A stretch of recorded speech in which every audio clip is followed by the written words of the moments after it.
प्रभु यसू साडा दूल्हा और असीं चर्च उसदी दुल्हन।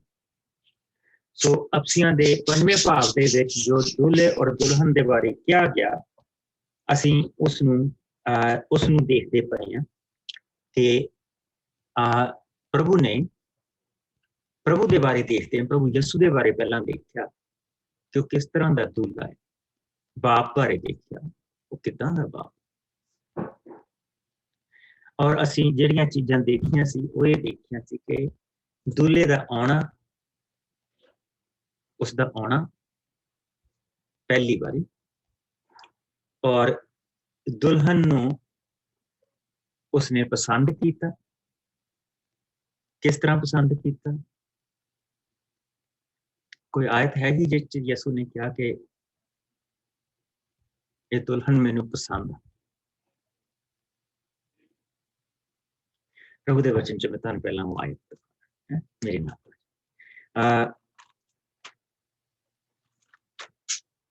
इस वेले असीं यूहन्ना दे विच पढ़दे पए सीगे, और उसदे विच भेडां दी गल हो रही है। प्रभु यसू मसीह कहंदा कि मैं तुसीं मेरियां भेडां, 10वां भाग यूहन्ना दा मेरे नाल करो, पन्ना मैं तुहानूं उत्थे जाके दसदा। यूहन्ना दा 10वां भाग,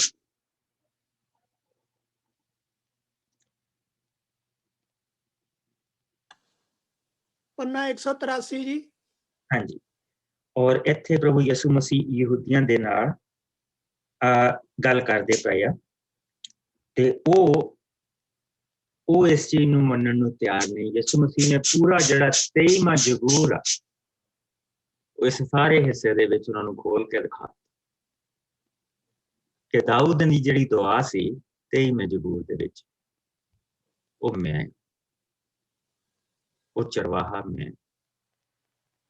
और जिस वेले असीं आउने हैगे इस दे 22वीं आयत ते आउने आ, ते अगर तुसी 22 तो लैके 30 तक कोई जाना इसमें पढ़दा मैं पढ़ देना पास्टर जी। सारिਆਂ ਨੂੰ जय मसीह दी। पन्ना 184। प्रभु यीशु ਦਾ ਯਹੂਦੀਆਂ ਦੁਆਰਾ ਰੱਦੇ ਜਾਣਾ। ਸਰਦੀ ਦੀ ਰੁੱਤ ਸੀ। ਯਰੂਸ਼ਲਮ ਵਿੱਚ ਪੁਨਰ ਅਰਪਿਤ ਕੀਤੇ ਜਾਣ ਦਾ ਤਿਉਹਾਰ ਮਨਾਇਆ ਜਾ ਰਿਹਾ ਸੀ। ਯੀਸ਼ੂ ਮੰਦਰ ਵਿੱਚ ਸੁਲੇਮਾਨ ਦੀ ਡਿਊਟੀ ਵਿੱਚ ਟਹਿਲ ਰਹੇ ਸਨ। ਉਹਨਾਂ ਦੇ ਚਾਰੇ ਪਾਸੇ ਯਹੂਦੀ ਇਕੱਠੇ ਹੋ ਗਏ। ਉਹ ਯੀਸ਼ੂ ਨੂੰ ਪੁੱਛਣ ਲੱਗੇ, ਤੁਸੀਂ ਕਦੋਂ ਤੱਕ ਸਾਨੂੰ ਦੁਬਿਧਾ ਵਿੱਚ ਪਾਈ ਰੱਖੋਗੇ? ਜੇਕਰ ਤੁਸੀਂ ਮਸੀਹ ਹੋ ਤਾਂ ਸਾਨੂੰ ਸਾਫ਼-ਸਾਫ਼ ਦੱਸੋ। ਯੀਸ਼ੂ ਨੇ ਉਹਨਾਂ ਨੂੰ ਉੱਤਰ ਦਿੱਤਾ, ਮੈਂ ਤੁਹਾਨੂੰ ਪਹਿਲਾਂ ਹੀ ਦੱਸ ਚੁੱਕਾ ਹਾਂ, ਪਰ ਤੁਸੀਂ ਵਿਸ਼ਵਾਸ ਨਹੀਂ ਕਰਦੇ ਹੋ। ਉਹ ਕੰਮ ਜਿਹੜੇ ਮੈਂ ਆਪਣੇ ਪਿਤਾ ਦੇ ਨਾਂ ਉੱਤੇ ਕਰਦਾ ਹਾਂ ਮੇਰੀ ਗਵਾਹੀ ਹੈ, ਪਰ ਤੁਸੀਂ ਵਿਸ਼ਵਾਸ ਨਹੀਂ ਕਰਦੇ ਕਿਉਂਕਿ ਤੁਸੀਂ ਮੇਰੀਆਂ ਭੇਡਾਂ ਵਿੱਚੋਂ ਨਹੀਂ ਹੋ। ਮੇਰੀਆਂ ਭੇਡਾਂ ਮੇਰੀ ਆਵਾਜ਼ ਨੂੰ ਸੁਣਦੀਆਂ ਹਨ, ਮੈਂ ਉਹਨਾਂ ਨੂੰ ਜਾਣਦਾ ਹਾਂ ਅਤੇ ਉਹ ਮੇਰੇ ਪਿੱਛੇ ਚੱਲਦੀਆਂ ਹਨ। ਮੈਂ ਉਹਨਾਂ ਨੂੰ ਅਨੰਤ ਜੀਵਨ ਦਿੰਦਾ ਹਾਂ, ਉਹ ਕਦੀ ਨਾਸ਼ ਨਹੀਂ ਹੋਣਗੀਆਂ। ਉਹਨਾਂ ਨੂੰ ਮੇਰੇ ਹੱਥੋਂ ਕਦੀ ਕੋਈ ਖੋਹ ਨਹੀਂ ਸਕਦਾ। ਉਹ ਜੋ ਕੁਝ ਮੇਰੇ ਪਿਤਾ ਨੇ ਮੈਨੂੰ ਦਿੱਤਾ ਹੈ ਸਭ ਤੋਂ ਉੱਤਮ ਹੈ ਅਤੇ ਕੋਈ ਵੀ ਉਸ ਨੂੰ ਮੇਰੇ ਪਿਤਾ ਕੋਲੋਂ ਖੋਹ ਨਹੀਂ ਸਕਦਾ। ਮੈਂ ਅਤੇ ਪਿਤਾ ਇੱਕ ਹਾਂ। जो कुछ उसने मैनू दिता है वो सब तो उत्तम है। मसीही हमेशा इस चीज के उत्ते जिन्हों प्रभु ने अपने जिसने हत्थां दे विच लै लिया है उसनों कदी भी विचारगी दी जिंदगी नहीं जीनी चाहिए कि मैं विचारा। असीं विचारे नहीं। स्वर्ग और धरती बनाने वाला ये कहता पिया कि उसने जो कुछ मैनू दिता है वो सब तो उत्तम है। और दूसरिਆਂ ਨੂੰ ਕੀ ਕਹਿ ਰਿਹਾ? ਤੁਸੀਂ ਮੇਰੀ ਗੱਲ ਨਹੀਂ ਸੁਣਦੇ ਪਏ ਕਿਉਂਕਿ ਤੁਸੀਂ ਮੇਰੀਆਂ ਭੇਡਾਂ ਦੇ ਵਿੱਚੋਂ ਨਹੀਂ। ਇਹ ਕਹਿ ਕੇ ਪ੍ਰਭੂ ਯਿਸੂ ਮਸੀਹ ਨੇ ਆਪਣੀ ਜਿਹੜੀ ਬ੍ਰਾਈਡ ਉਹ ਵੱਖਰੀ ਕਰ ਲਈ। और कहाँ जाके असीं इस दे बारे होर पढ़ांगे, होर असीं ध्यान दे नाल देखांगे। इत्थे भेडां दी गल हो रही है और वो चरवाहा। और सेम चीज ਜਿਹੜੀ ਹੈਗੀ ਆ ਘਰਾਣੇ ਉੱਤੇ ਵੀ ਹੋਈ ਲਾਗੂ ਹੁੰਦੀ ਹੈ ਕਿ ਘਰਾਣੇ ਦੇ ਵਿੱਚ ਵੀ ਜਿਹੜਾ ਬਾਪ ਆ ਉਹ ਇੱਕ ਚਰਵਾਹੇ ਦਾ ਰੂਪ ਹੁੰਦਾ ਹੈ। ਪ੍ਰਭੂ ਯਿਸੂ ਦਾ ਰੂਪ ਤਾਂ ਨਹੀਂ, ਇੱਕ ਚਰਵਾਹੇ ਦਾ ਰੂਪ। ਪਰ ਇਹ ਚੀਜ਼ ਜਿਹੜੀ ਪ੍ਰਭੂ ਦੇ ਵਚਨ ਦੇ ਵਿੱਚ ਉਸਨੇ ਸਾਨੂੰ ਕਹੀ ਆ, ਇੱਥੇ ਪ੍ਰਭੂ ਯਿਸੂ ਮਸੀਹ ਨੇ ਆਪਣੀ ਦੁਲਹਨ ਨੂੰ ਪਸੰਦ ਕੀਤਾ। ਜੋ ਪ੍ਰਭੂ ਨੇ ਕਿਹਾ, ਉਸਨੇ ਕਿਹਾ ਜੋ ਮੇਰੇ ਬਾਪ ਨੇ ਮੈਨੂੰ ਦਿੱਤਾ ਉਹ ਸਭ ਤੋਂ ਉੱਤਮ ਹੈ। ਹੁਣ ਉਸਨੂੰ ਮੇਰੇ ਹੱਥ ਵਿੱਚੋਂ ਕੋਈ ਖੋਹ ਨਹੀਂ ਸਕਦਾ, ਉਸਨੂੰ ਬਾਪ ਦੇ ਹੱਥ ਚੋਂ ਕੋਈ ਨਹੀਂ ਖੋਹ ਸਕਦਾ। ਮੈਂ ਔਰ ਬਾਪ ਇੱਕ। ਸੋ ਦੁਲਹਨ ਦਾ ਪਸੰਦ ਆਉਣਾ, ਬਾਪ ਨੂੰ ਦੱਸਣਾ, ਘਰ ਤਿਆਰ ਕਰਨਾ, ਅਸੀਂ ਕੱਲ ਸਾਰੀਆਂ ਚੀਜ਼ਾਂ ਦੇਖ ਲਈਆਂ। ਘਰ ਤਿਆਰ ਕਰਨਾ, ਕਿੱਦਾਂ ਦਾ ਘਰ ਤਿਆਰ ਕੀਤਾ ਉਸਨੇ, ਉਸਨੂੰ ਅਸੀਂ ਦੇਖਿਆ। ਅੱਛਾ, ਬਾਪ ਵੱਲੋਂ ਇਜਾਜ਼ਤ ਮਿਲਣਾ, ਔਰ ਫਿਰ ਜਿਹੜੀ ਹੈ ਦੁਲਹਨ ਦੀ ਕੀਮਤ ਦੇ, ਦੁਲਹਨ ਦੀ ਉਸਨੇ ਕੀਮਤ ਦੇ ਦਿੱਤੀ। ਇੱਕ ਚੀਜ਼ ਰਹਿ ਗਈ ਯਿਸੂ ਦੇ ਵਾਪਸ ਆਉਣ ਦੇ ਵਿੱਚ, ਦੁਲਹਨ ਨੂੰ ਵਾਪਸ ਜਿਹੜਾ ਉਸਨੇ ਲੈਣ ਹੋਣਾ, ਔਰ ਉਹ ਬਾਪ ਦੀ ਇਜਾਜ਼ਤ ਦੇ ਨਾਲ ਹੋਣਾ। ਮੇਰੇ ਨਾਲ ਚੇਲਿਆਂ ਦੇ ਕਿਤਾਬ ਉਸਦਾ ਪਹਿਲਾ ਚੈਪਟਰ, ਚੇਲਿਆਂ ਦੇ ਕਿਤਾਬ ਉਸਦਾ ਪਹਿਲਾ ਚੈਪਟਰ ਅਸੀਂ ਦੇਖਦੇ ਹਾਂ। ਮੈਂ ਪੜ੍ਹ ਦਿੰਦਾ ਪਾਸਟਰ ਜੀ। ਮੈਂ ਸਫਾ 208 ਸਫਾ 208। ਆਓ ਇਸਨੂੰ ਪਹਿਲੀਆਂ ਅਸੀਂ 9 ਆਇਤਾਂ ਦੇਖਾਂਗੇ। ਪੜ੍ਹਦੇ ਹਾਂ ਜੀ। ਹਾਂਜੀ ਹਾਂਜੀ, ਗੋ ਫॉर। ਮਾਨਯੋਗ ਥਿਊਫਿਲਸ, ਮੈਂ ਆਪਣੀ ਪਹਿਲੀ ਪੁਸਤਕ ਵਿੱਚ ਉਹ ਸਭ ਲਿਖਿਆ ਜੋ ਯਿਸੂ ਨੇ ਸ਼ੁਰੂ ਤੋਂ ਕੀਤਾ ਅਤੇ ਸਿਖਾਇਆ, ਉਸ ਸਮੇਂ ਤੱਕ ਜਦੋਂ ਤੱਕ ਕਿ ਉਹ ਉੱਪਰ ਸਵਰਗ ਵਿੱਚ ਉਠਾ ਨਾ ਲਏ ਗਏ। ਉਹਨਾਂ ਨੇ ਉੱਪਰ ਉਠਾਏ ਜਾਣ ਤੋਂ ਪਹਿਲਾਂ ਆਪਣੇ ਚੁਣੇ ਹੋਏ ਪ੍ਰਮੁੱਖ ਚੇਲਿਆਂ ਨੂੰ ਪਵਿੱਤਰ ਆਤਮਾ ਦੇ ਰਾਹੀਂ ਜ਼ਰੂਰੀ ਗੱਲਾਂ ਸਮਝਾਈਆਂ। ਉਹਨਾਂ ਨੇ ਆਪਣੀ ਮੌਤ ਦਾ ਦੁੱਖ ਭੋਗਣ ਦੇ ਪਿੱਛੋਂ ਬਹੁਤ ਸਾਰੇ ਪ੍ਰਮਾਣਾਂ ਦੇ ਰਾਹੀਂ ਆਪਣਾ ਜਿਉਂਦਾ ਹੋਣਾ ਸਿੱਧ ਕੀਤਾ। ਉਹ 40 ਦਿਨਾਂ ਤੱਕ ਉਹਨਾਂ ਨੂੰ ਦਰਸ਼ਨ ਦਿੰਦੇ ਅਤੇ ਪਰਮੇਸ਼ਰ ਦੇ ਰਾਜ ਬਾਰੇ ਦੱਸਦੇ ਰਹੇ। ਜਦੋਂ ਉਹ ਚੇਲਿਆਂ ਨੂੰ ਮਿਲੇ ਤਾਂ ਉਹਨਾਂ ਨੇ ਚੇਲਿਆਂ ਨੂੰ ਆਗਿਆ ਦਿੱਤੀ ਯਰੂਸ਼ਲਮ ਤੋਂ ਬਾਹਰ ਨਾ ਜਾਣਾ, ਸਗੋਂ ਪਿਤਾ ਦੇ ਉਸ ਵਚਨ ਤੇ ਪੂਰਾ ਹੋਣ ਦੀ ਉਡੀਕ ਕਰਨਾ ਜਿਸ ਬਾਰੇ ਤੁਸੀਂ ਮੇਰੇ ਤੋਂ ਸੁਣਿਆ ਹੈ। ਕਿਉਂਕਿ ਯੂਹੰਨਾ ਨੇ ਤਾਂ ਪਾਣੀ ਨਾਲ ਬਪਤਿਸਮਾ ਦਿੱਤਾ, ਪਰ ਥੋੜ੍ਹੇ ਹੀ ਦਿਨਾਂ ਪਿੱਛੋਂ ਤੁਸੀਂ ਪਵਿੱਤਰ ਆਤਮਾ ਨਾਲ ਬਪਤਿਸਮਾ ਪਾਓਗੇ।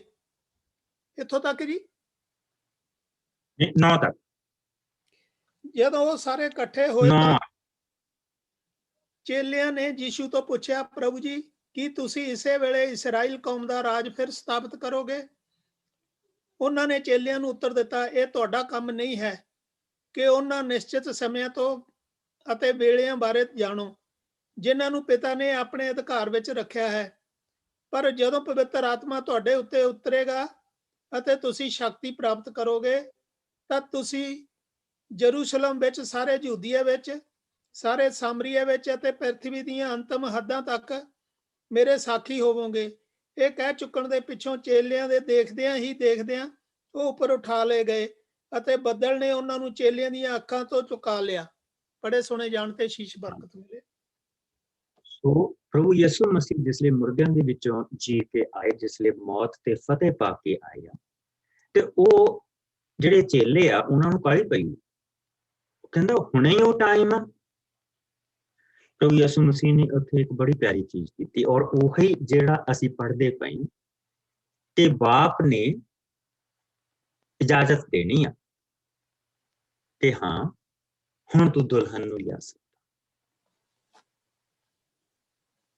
ਪ੍ਰਭੂ ਯਿਸੂ ਮਸੀਹ ਨੇ ਜਿਹੜਾ ਉਹਨਾਂ ਨੂੰ ਰਿਵਾਜ ਮਿਲਿਆ ਆ ਉਹਦੇ ਹਿਸਾਬ ਦੇ ਨਾਲ ਸਾਰੀਆਂ ਚੀਜ਼ਾਂ ਕੀਤੀਆਂ। ਬਹੁਤ ਅਮੇਜ਼ਿੰਗ ਚੀਜ਼ ਆ ਜਦੋਂ ਤੁਸੀਂ ਇਹਨੂੰ ਦੇਖਦੇ ਆ। ਸੋ ਉਹਨਾਂ ਨੇ ਕਿਹਾ ਕਿ ਤੁਸੀਂ ਹੁਣ ਸਾਨੂੰ ਇੱਥੇ ਰਾਜ ਸਥਾਪਿਤ ਕਰੋਗੇ। ਉਸਨੇ ਕਿਹਾ ਨਿਸ਼ਚਿਤ ਕੀਤੇ ਵੇਲਿਆਂ ਦਾ ਅਧਿਕਾਰ ਸਿਰਫ ਬਾਪ ਦੇ ਕੋਲ। ਮੈਂ ਪੁੱਤਰ ਜਿਸਲੇ ਬਾਪ ਦੀ ਇਜਾਜ਼ਤ ਹੋਏਗੀ ਉਸ ਵੇਲੇ ਵਾਪਸ ਲੈਣ ਆਊਂਗਾ। और किस तरह वापस दूल्हा किस तरह वापस लैन आएगा। आओ असी उसमें देखिए। मेरे नाल प्रकाश की पोथी दे विच आ जाओ। उसका 19वां पाठ,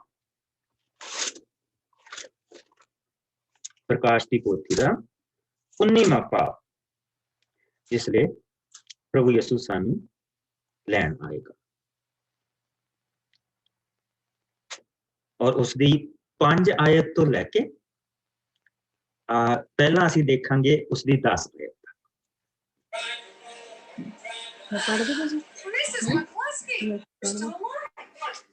और सिंहासन में से एक शब्द निकला कि हमारे परमेश्वर ने सब डरने वाले दासों, क्या छोटे क्या बड़े, तुम सब उनकी स्तुति करो।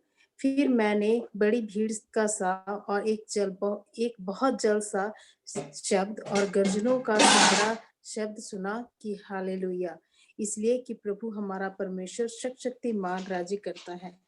आओ हम आनंदित और मगन हो और उसकी स्तुति करें, क्योंकि मेमने का ब्याह आ पहुंचा और उसकी पत्नी ने अपने आप को तैयार कर लिया है।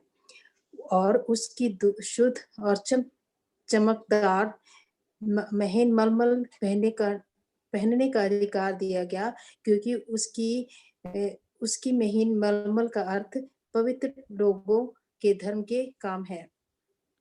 और उसने मुझसे कहा, यह लेख कि वे धन्य है वे जो मेमने के ब्याह के भोज में बुलाए गए हैं। फिर उसने मुझसे कहा, ये वचन परमेश्वर के सत्य वचन है।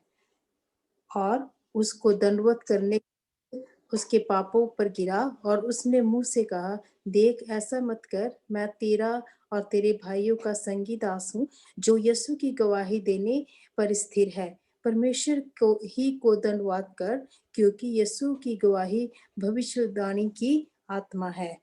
फिर मैंने स्वर्ग को खुला हुआ देखा और देखता हुआ एक घोड़ा है। और ओके ਤੁਸੀਂ ਜਿੱਥੇ ਤੱਕ ਹੀ ਪੜਨਾ ਸੀਗਾ। ਚਲੋ ਸਭ ਤੋਂ ਪਹਿਲਾਂ ਦੁਲਹਨ ਨੂੰ ਦੇਖ आओ सब तो पहला दुल्हन ਨੂੰ ਦੇਖੀਏ। ਕਹਿੰਦਾ ਤਖਤ ਤੋਂ ਇਹ ਆਵਾਜ਼ ਕਹਿੰਦੀ ਸੁਣਾਈ ਦਿੱਤੀ, हे ਵੱਡਿਓ ਛੋਟਿਓ, ਉਸਦੇ ਸਭ ਦੱਸੋ परमेश्वर की महिमा करो। तद मैं एक होर उच्ची आवाज सुनी जो भीड़ ते बहुत सारे प्राणियों की गर्जना की आवाज वर्गी लग रही सी, जो कह रही सी, हालेलुया हालेलुया, क्योंकि साडा सर्वशक्तिमान प्रभु परमेश्वर राज करता है। आओ असी आनंदित होइए, खुशी मनाइए अते उसकी महिमा करिए, क्योंकि मेमने दे ब्याह दा समा आ गया। समा जिहड़ा प्रभु ने अपने हाथ दे विच रखिया है। मेमने दे ब्याह दा समा आ गया है। उसकी दुल्हन ने अपने आप नूं तैयार कर चुकी है। किद्दां? परमेश्वर ने उसनूं चमकदार शुद्ध मलमल पहनण दा अधिकार दिता है। राइट, जिदा साडे लई कहा गया कि जिन्हां ने उसनूं स्वीकार किया उन्हां नूं परमेश्वर ने उन्होंने उसने परमेश्वर की संतान होने का अधिकार दिता। क्योंकि अगर असी इन्हां चीज़ों को नहीं समझांगे कि दूल्हे उस दूल्हे ते इस दुल्हन का आपस के विच रिश्ता की है, तो फिर असी धरती के दूल्हे दुल्हन का एक रिश्ता भी नहीं समझ सकते। That's what it is. उसनों अधिकार दिता है। अच्छा अगे देखो, उस तो बाद प्रभु का वचन कहता, ये एक वक्री स्टडी है कि ये मलमल परमेश्वर के लोगों के भले काम हैं। अगे ज स्वर्गदूत ने मैनू कहा, ये लिख धन वो लोग हैं जिन्होंने ब्याह भोज का सद्दा मिलिया है। उसने मैनू ये भी कहा, ये परमेश्वर का सच्चा वचन है। सो तद मैं उसके चरनी पै के उसकी उपासना की, पर उसने मैनू क्या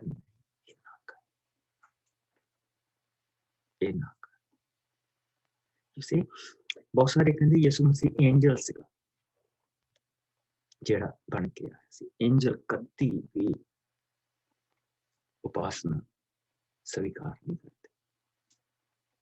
ਡੈਵਲ ਤੋਂ ਸੋਏ ਉਹ ਲਿੰਕ। ਬਹੁਤ ਸਾਰੇ ਗ੍ਰੰਥ ਹੈ ਜਿਹੜੇ ਉਹਦੇ ਦੁਆਰਾ ਲਿਖਵਾਏ ਹੋਏ, ਫਰਿਸ਼ਤਿਆਂ ਨੂੰ ਉਹਨਾਂ ਨੇ ਦੇਖਿਆ।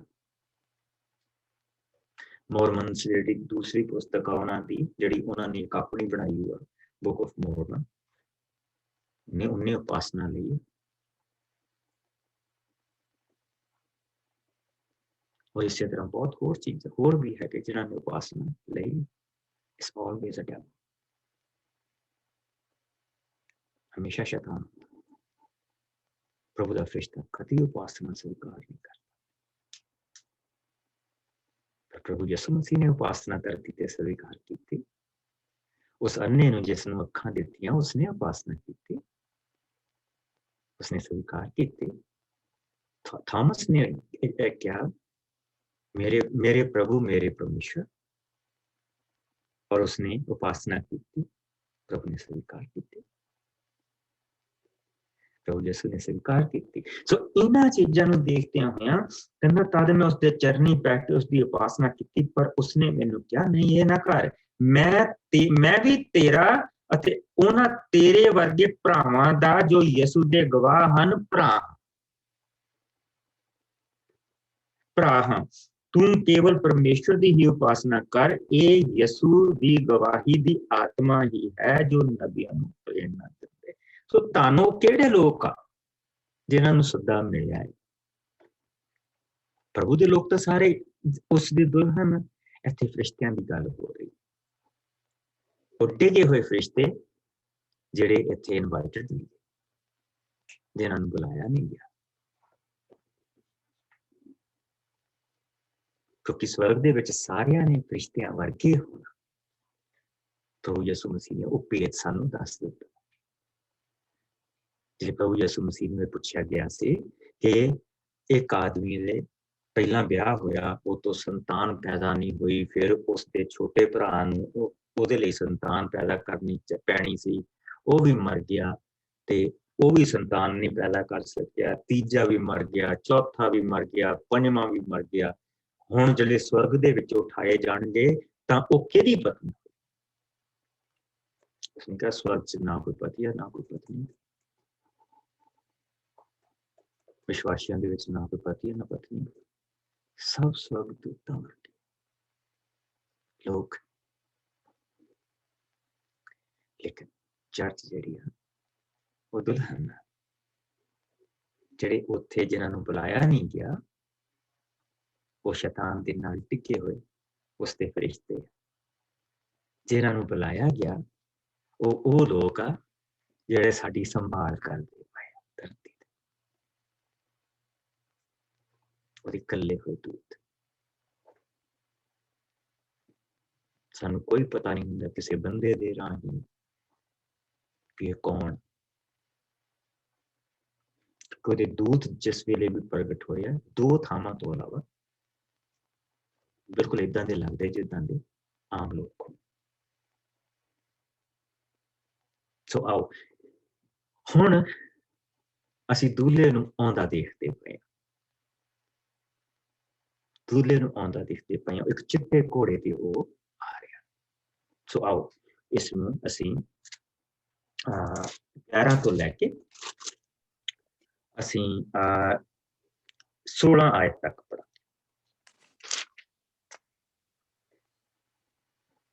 ਮੈਂ ਪੜ੍ਹਦੀ ਹਾਂ ਪਾਸਟਰ ਜੀ।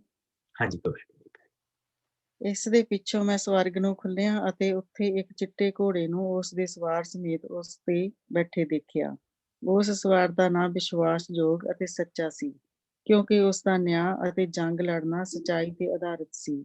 ਉਸ ਦੀਆਂ ਅੱਖਾਂ ਦੀ ਚਮਕ ਅੱਗ ਦੀਆਂ ਤੇਜ਼ ਲਾਟਾਂ ਵਰਗੀ ਸੀ ਅਤੇ ਉਸ ਦੇ ਸਿਰ ਤੇ ਬਹੁਤ ਸਾਰੇ ਤਾਜ ਸਨ।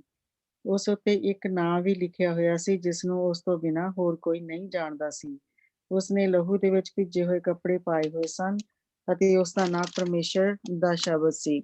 ਉਸ ਦੇ ਪਿੱਛੇ ਸਵਰਗ ਦੀਆਂ ਫੌਜਾਂ ਆ ਰਹੀਆਂ ਸਨ, ਜਿਨ੍ਹਾਂ ਨੇ ਚਿੱਟੀ ਅਤੇ ਸ਼ੁੱਧ ਮਲਮਲ ਦੇ ਕੱਪੜੇ ਪਾਏ ਹੋਏ ਸਨ। ਸਭ ਘੋੜਿਆਂ ਤੇ ਸਵਾਰ ਸਨ। ਉਸ ਦੇ ਮੂੰਹ ਵਿੱਚੋਂ ਇੱਕ ਤੇਜ਼ ਤਲਵਾਰ ਕੌਮਾਂ ਨੂੰ ਮਾਰਨ ਵਾਸਤੇ ਨਿਕਲ ਰਹੀ ਸੀ। ਉਹ ਲੋਹੇ ਦੇ ਰਾਜ ਦੰਡ ਨਾਲ ਉਹਨਾਂ ਤੇ ਰਾਜ ਕਰੇਗਾ ਤੇ ਸਰਵ ਸ਼ਕਤੀਮਾਨ ਪਰਮੇਸ਼ਰ ਦੇ ਗੁੱਸੇ ਦੇ ਰਸ ਨੂੰ ਜੋ ਕ੍ਰੋਧ ਦੇ ਕੋਲੂ ਵਿੱਚੋਂ ਬਾਹਰ ਨਿਕਲ ਰਿਹਾ ਹੈ, ਪੈਰਾਂ ਹੇਠ ਮਿੱਧੇਗਾ। ਉਸ ਦੇ ਕੱਪੜਿਆਂ ਅਤੇ ਪੱਟਾਂ ਤੇ ਇਹ ਲਿਖਿਆ ਹੋਇਆ ਸੀ, ਰਾਜਿਆਂ ਦਾ ਰਾਜਾ ਅਤੇ ਪ੍ਰਭੂਆਂ ਦਾ ਪ੍ਰਭੂ। ਆਮੀਨ। ਪ੍ਰਭੂ ਆਮੀਨ। ਪਰ ਸਿਰਫ ਮੈਂ ਤੁਹਾਨੂੰ ਇੱਕੋ ਚੀਜ਼ ਦਿਖਾਉਣੀ ਮੰਗ ਰਿਹਾ ਕਿ ਬਰਾਤ ਆ ਰਹੀ ਹੈ ਬੇਸਿਕਲੀ, ਔਰ ਜਿਹੜੀ ਮੇਨ ਚੀਜ਼ ਆ ਉਹ ਇਹ ਆ ਕਿ 13ਵੀਂ ਆਇਤ, ਉਸਨੇ ਲਹੂ ਦੇ ਵਿੱਚ ਭਿੱਜੇ ਹੋਏ ਕੱਪੜੇ ਪਾਏ ਹੋਏ ਸਨ ਅਤੇ ਉਸਦਾ ਨਾਮ ਪਰਮੇਸ਼ਵਰ ਦਾ ਸ਼ਬਦ ਸੀ। ਯਾਨੀ ਕਿ ਕੋਈ ਚੀਜ਼ ਐਸੀ ਰਹਿ ਨਾ ਜਾਵੇ ਦਿਮਾਗ ਦੇ ਵਿੱਚੋਂ ਜਿਹੜਾ ਅਸੀਂ ਕਹਿ ਦਈਏ ਕਿ ਨਹੀਂ ਆ ਸੀ ਤਾਂ ਉਹ ਸੀ, ਕਿਉਂਕਿ ਸਾਨੂੰ ਪਤਾ ਸ਼ਬਦ ਦੇਹਧਾਰੀ ਹੋਇਆ ਤੇ ਸਾਡੇ ਵਿੱਚ ਰਿਹਾ, ਔਰ ਉਸਨੇ ਕੀਮਤ ਦਿੱਤੀ ਹੈ। ਔਰ ਇਹ ਜਿਹੜਾ ਲਹੂ ਦੇ ਨਾਲ ਭਿੱਜਿਆ ਕੱਪੜਾ ਉਸਨੇ ਪਾਇਆ, ਇਹ ਦੁਲਹਨ ਦੀ ਕੀਮਤ ਹੈ ਜੋ ਲੈ ਕੇ ਆਏ, ਕਿਉਂਕਿ दूल्हा ਹਮੇਸ਼ਾ ਜਿਹੜੀ ਉਹਦੀ ਕੀਮਤ ਲੈ ਕੇ ਆਉਂਦਾ, ਉਹ ਫਿਰ ਬਾਪ ਨੂੰ ਦਿੰਦਾ। Isn't that amazing? ਪ੍ਰਭੂ ਦੇ ਵਚਨ ਨੇ ਕੋਈ ਚੀਜ਼ ਐਸੀ ਨਹੀਂ ਰੱਖੀ ਜਿਹੜੀ ਕੋਈ ਬਹੁਤ ਵੱਡਾ ਕੋਈ ਸੀਕ੍ਰੇਟ ਹੋਵੇ। ਸਾਰੀਆਂ ਚੀਜ਼ਾਂ ਸਾਡੇ ਸਾਹਮਣੇ ਖੋਲ ਕੇ ਰੱਖੀ, ਔਰ ਫਿਰ ਅਸੀਂ ਦੇਖਦੇ ਪਏ ਹਾਂ ਕਿ ਉਸ ਦੇ ਉਹਨਾਂ ਦੇ ਜਿੰਨੇ ਬਰਾਤ ਦੇ ਪਿੱਛੇ ਆ ਰਹੇ, ਕਿਸੇ ਦੇ ਕੋਲ ਤਲਵਾਰ ਨਹੀਂ। You see that? ਔਰ ਸਾਰਿਆਂ ਨੇ ਚਿੱਟੇ ਮਲਮਲ ਦੇ ਕੱਪੜੇ ਪਾਏ, ਔਰ ਇੱਕੋ ਹੀ ਤਲਵਾਰ ਜੋ ਉਸਦੇ ਮੂੰਹ ਦੇ ਵਿੱਚ ਨਿਕਲ ਰਹੀ। ਔਰ ਪ੍ਰਭੂ ਦੇ ਵਚਨ ਦੇ ਵਿੱਚ ਅਸੀਂ ਹਮੇਸ਼ਾ ਇਹ ਚੀਜ਼ ਦੇਖਦੇ ਹਾਂ ਕਿ ਪ੍ਰਭੂ ਦਾ ਸ਼ਬਦ ਦੋ ਧਾਰੀ ਤਲਵਾਰ, ਉਸਨੇ ਜਿਹੜੀ ਜੰਗ ਲੜਨੀ ਆਪਣੇ ਸ਼ਬਦ ਨਾਲ ਲੜਨੀ, ਉਸਨੇ ਕਹਿਣਾ ਔਰ ਉਹ ਹੋ ਜਾਣਾ। ਪ੍ਰਭੂ ਦੇ ਕਿਸੇ ਵੀ ਬੰਦੇ ਨੂੰ ਆਪਣੀ ਚਿੱਟੀ ਮਰਮਲ ਦੇ ਕੱਪੜੇ ਦੇ ਉੱਤੇ ਇੱਕ ਵੀ ਖੂਨ ਦਾ ਦਾਗ ਲੈਣ ਦੀ ਲੋੜ ਨਹੀਂ, ਔਰ ਕਿਸੇ ਨੇ ਜੰਗ ਨਹੀਂ ਲੜਨੀ, ਕਿਉਂਕਿ ਅਸੀਂ ਜੰਗ ਜਿਹੜੀ ਲੜਨੀ ਉਹ ਇੱਥੇ ਲੜਨੀ, ਸਾਡੀ ਜੰਗ ਇੱਥੇ। ਜਿਸ ਵੇਲੇ ਅਸੀਂ ਇੱਥੋਂ ਚੱਲ ਜਾਣਾ, ਸਾਡੀ ਜੰਗ ਖਤਮ। ਆਖਰੀ ਜੰਗ ਪ੍ਰਭੂ ਨੇ ਆਪ ਲੜੀ, ਉਹਦੇ ਹੁਕਮ ਨੇ ਸਭ ਕੁਝ ਕਰ ਦਿਆ। लेकिन मेन चीज दूल्हा बारात लेके आ रहे,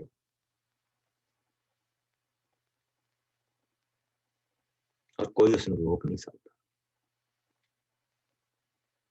और कीमत जो है उसके खून के नाल भरे कपड़े वास्ते किसने कीमत? परमेश्वर का मेमना जो सब पापों चुक के ले जाता। ਹੁਣ ਦੁਲਹਨ ਦੇ ਲਈ ਕੀ ਕਿਹਾ ਗਿਆ, ਜਿਹੜੀ ਦੇਖਣ ਵਾਲੀ ਚੀਜ਼ ਆ, ਆਓ ਉਸਨੂੰ ਦੇਖੀਏ। ਦੁਲਹਨ ਦੇ ਲਈ ਸਾਨੂੰ ਪ੍ਰਭੂ ਦੇ ਵਚਨ ਦੇ ਵਿੱਚੋਂ ਕੀ ਕਿਹਾ ਗਿਆ। ਮੱਤੀ ਦੇ ਵਿੱਚ ਆ ਜਾਓ, ਮੱਤੀ ਦੇ ਵਿੱਚ ਆ ਜਾਓ। ਅਸੀਂ ਉਸ ਦੇ ਵਿੱਚ 25ਵੇਂ ਪਾਪ ਨੂੰ ਦੇਖਾਂਗੇ, ਜਿਸ ਨੂੰ ਮਿਲ ਜਾ ਪੰਨਾ ਰਸਤੇ ਮੈਂ ਲਿਖਿਆ ਨਹੀਂ ਪੰਨਾ। 25ਵਾਂ ਪਾਪ 49 ਹੈ pastor ji. Thank you, thank you. 25ਵਾਂ ਪਾਪ ਦੇਖੀਏ, ਔਰ ਇੱਥੇ ਪ੍ਰਭੂ ਯਿਸੂ ਮਸੀਹ ਨੇ ਜਿੰਨੀਆਂ ਵੀ ਚੀਜ਼ਾਂ ਦੱਸੀਆਂ ਸਾਰੀਆਂ ਇੱਕ ਚੀਜ਼ ਦੂਜੀ ਚੀਜ਼ ਦੇ ਨਾਲ ਰਲਦੀਆਂ, ਔਰ ਉਹਦੇ ਵਿੱਚੋਂ ਹੀ ਅਸੀਂ ਦੇਖਾਂਗੇ 25ਵਾਂ ਪਾਪ ਉਸ ਦੀ 1 ਤੋਂ ਲੈ ਕੇ ਔਰ 13 ਆਇਤ ਤੱਕ ਕੋਈ ਜਣਾ ਪੜ੍ਹਦਾ।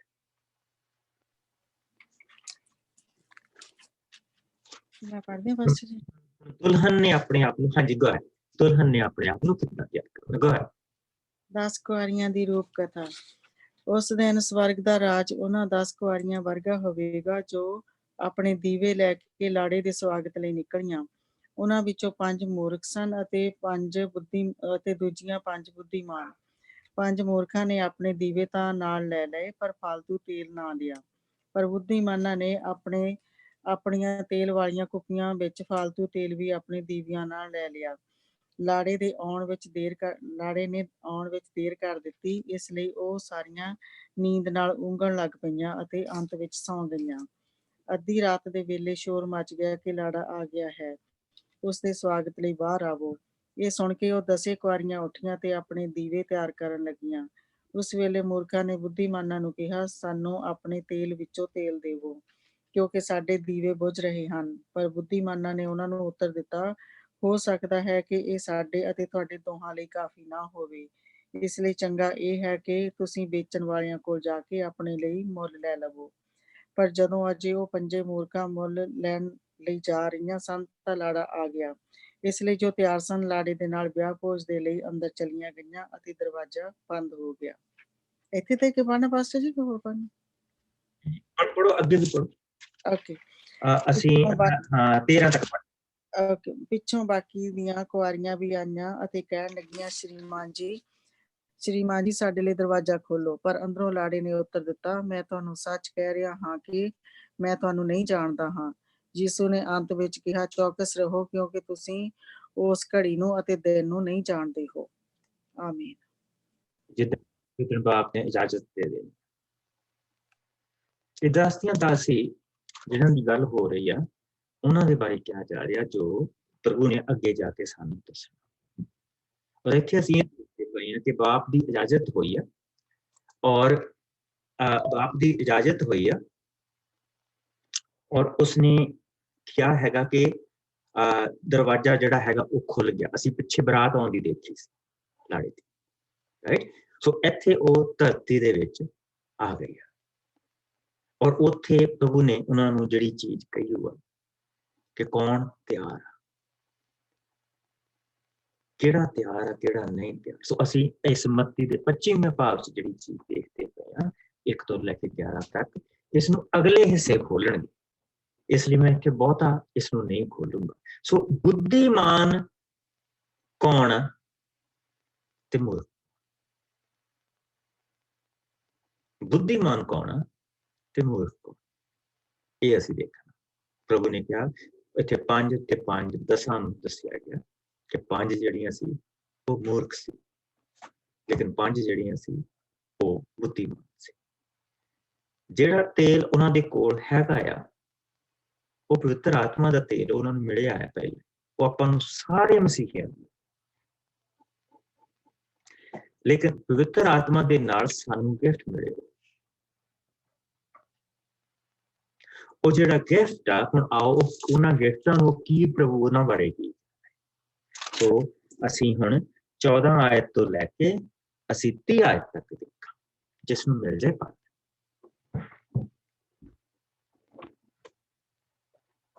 ਮੈਂ ਪੜਾਂ ਜੀ।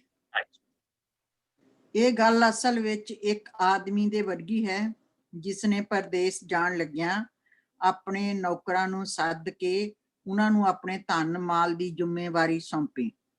ਉਸਨੇ ਹਰ ਇੱਕ ਨੂੰ ਉਸਦੀ ਯੋਗਤਾ ਦੇ ਅਨੁਸਾਰ ਦਿੱਤਾ। ਇੱਕ ਨੂੰ ਧਨ ਦੀਆਂ 5 ਥੈਲੀਆਂ, ਦੂਜੇ ਨੂੰ 2 ਥੈਲੀਆਂ ਅਤੇ ਤੀਜੇ ਨੂੰ 1 ਥੈਲੀ। ਫਿਰ ਉਹ ਪਰਦੇਸ ਚਲਾ ਗਿਆ।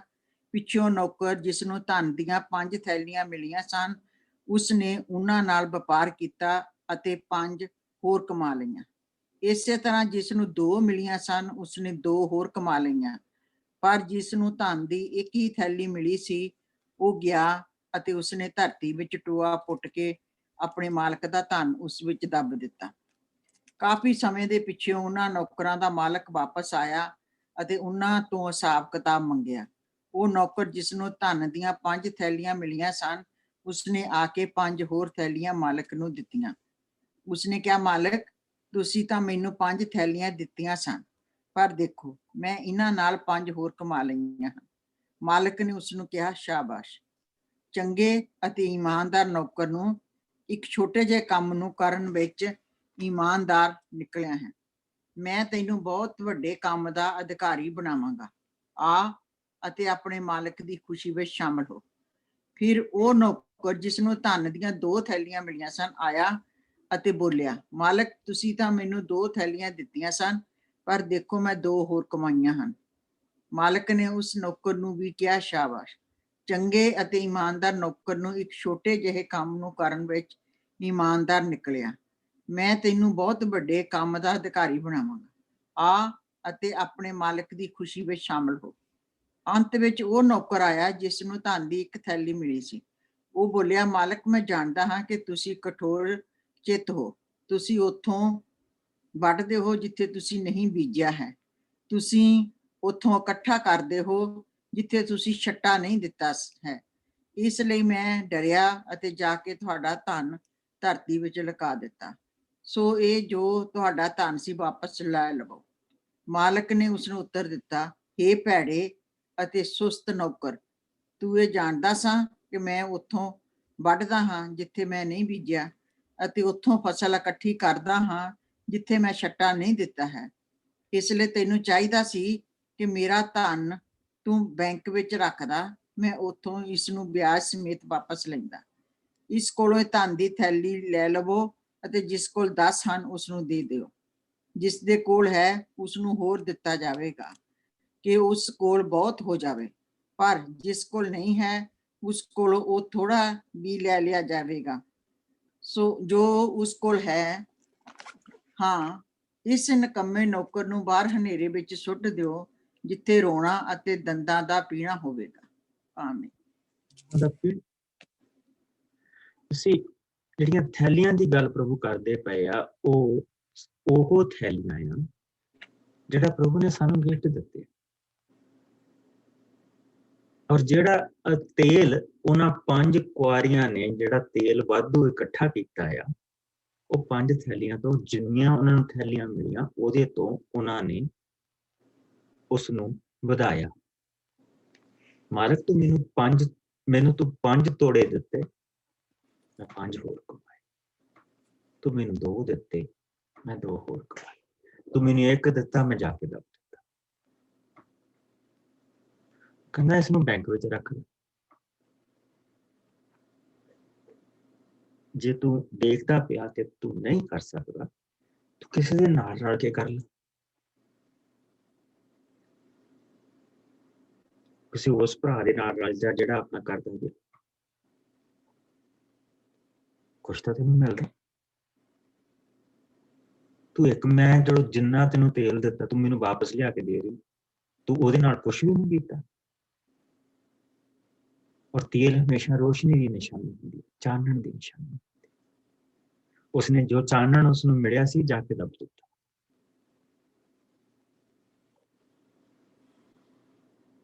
ਸੋ ਪ੍ਰਭੂ ਨੇ ਅਗਰ ਇਸ ਇਨਕੁਆਰੀਆਂ ਦੇ ਨਾਲ ਰਲ ਲਈਏ ਤਾਂ ਉਹ ਸੀ ਜਿਨ੍ਹਾਂ ਨੇ ਉਹ ਥੈਲੀ ਜਾ ਕੇ ਦੱਬ ਦਿੱਤੀ।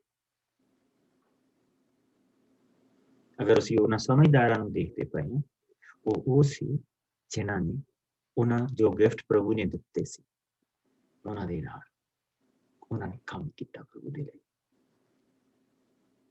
ਕੋਈ ਜ਼ਰੂਰੀ ਨਹੀਂ ਹੁੰਦਾ ਕਿ ਪਾਸਟਰ ਲੈਵਲ ਤੇ ਆ ਕੇ ਅਸੀਂ ਕੰਮ ਕਰੀਏ। ਨਹੀਂ, ਪ੍ਰਭੂ ਨੇ ਕਈ ਕੰਮ ਦਿੱਤੇ। ਕਿੱਦਾਂ ਦੇ ਕੰਮ ਕਰਨੇ ਦਿੱਤੇ ਹੋ ਆਓ ਅਗਲੇ ਹਿੱਸੇ ਚ ਦੇਖਦੇ 31 ਤੋਂ ਲੈ ਕੇ 46 ਤੱਕ।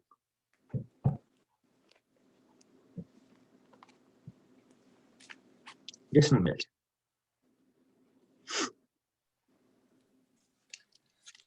ਜਦੋਂ ਮਨੁੱਖ ਦਾ ਪੁੱਤਰ ਆਪਣੀ ਮਹਿਮਾ ਅਤੇ ਆਪਣੇ ਸਭ ਸਵਰਗ ਦੂਤਾਂ ਦੇ ਨਾਲ ਆਵੇਗਾ ਤਾਂ ਉਹ ਆਪਣੇ ਸ਼ਾਹੀ ਸਿੰਘਾਸਨ ਉੱਤੇ ਬੈਠੇਗਾ। ਉਸ ਸਮੇਂ ਧਰਤੀ ਦੀਆਂ ਸਭ ਕੌਮਾਂ ਉਸ ਦੇ ਸਾਹਮਣੇ ਇਕੱਠੀਆਂ ਕੀਤੀਆਂ ਜਾਣਗੀਆਂ। ਉਹ ਉਹਨਾਂ ਨੂੰ 2 ਹਿੱਸਿਆਂ ਵਿੱਚ ਵੰਡੇਗਾ, ਜਿਸ ਤਰ੍ਹਾਂ ਚਰਵਾਹਾ ਭੇਡਾਂ ਨੂੰ ਬੱਕਰੀਆਂ ਤੋਂ ਵੱਖਰਾ ਕਰਦਾ ਹੈ।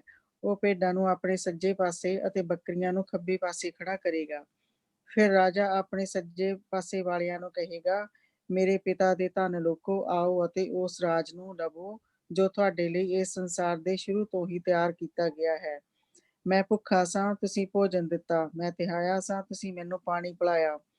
ਮੈਂ ਪਰਦੇਸੀ ਸਾਂ, ਤੁਸੀਂ ਮੇਰਾ ਆਪਣੇ ਘਰ ਵਿੱਚ ਸਵਾਗਤ ਕੀਤਾ। ਮੈਂ ਨੰਗਾ ਸਾਂ, ਤੁਸੀਂ ਮੈਨੂੰ ਕੱਪੜਾ ਦਿੱਤਾ। ਮੈਂ ਬਿਮਾਰ ਸਾਂ, ਤੁਸੀਂ ਮੇਰੀ ਖਬਰ ਲਈ, ਅਤੇ ਮੈਂ ਕੈਦ ਵਿੱਚ ਸਾਂ, ਤੁਸੀਂ ਮੇਰੇ ਕੋਲ ਆਏ। ਨੇਕ ਲੋਕੀ ਉਸ ਵੇਲੇ ਉੱਤਰ ਦੇਣਗੇ, ਕਿਸ ਵੇਲੇ ਪ੍ਰਭੂ ਜੀ ਅਸੀਂ ਤੁਹਾਨੂੰ ਭੁੱਖਾ ਦੇਖਿਆ ਤੇ ਭੋਜਨ ਦਿੱਤਾ, ਜਾਂ ਤਿਹਾਇਆ ਦੇਖਿਆ ਤੇ ਤੁਹਾਨੂੰ ਪਾਣੀ ਦਿੱਤਾ?